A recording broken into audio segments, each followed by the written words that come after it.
মা রাত্রি ভাত দাও। এই তো প্রথমেই গরম গরম থালায় পড়ে গেল ভাত, সাথে দিয়ে দিলাম একটা কাঁচা লঙ্কা, দিয়ে দিলাম শসা, সাথে দিয়ে দিলাম ডিম সেদ্ধ। অনেকদিন ধরে হাফ বয়েল ডিম সেদ্ধ খাবো, আজকে হাফ বয়েল ডিম সেদ্ধই করেছি।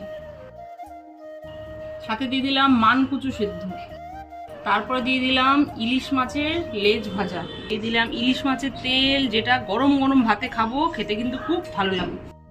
দিয়ে দিলাম আলু ফুলকপির তরকারি। আজকে আলু ফুলকপির তরকারিটা একটু স্পাইসি করেই করেছি। এখন ফুলকপি বিদায়ের সময় তো ওরকম সিম্পল করলে আর খেতে ভালো লাগছে না, একটু স্পাইসি করেই করেছি। দিয়ে দিলাম চিকেন কষা। আজকে চিকেন কষাই করেছি, আলু টালু কিচ্ছু দিইনি, একদম কষা কষা করে করেছি।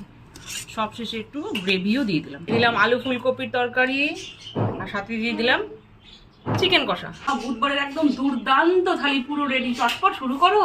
হাফ বয়েল ডিম, ইলিশ ভাজা, তারপরে পেয়ে যাবে চিকেন, কচু সেদ্ধ, ফুলকপি তরকারি, সব কিছু। না বসো, চটপট শুরু করো।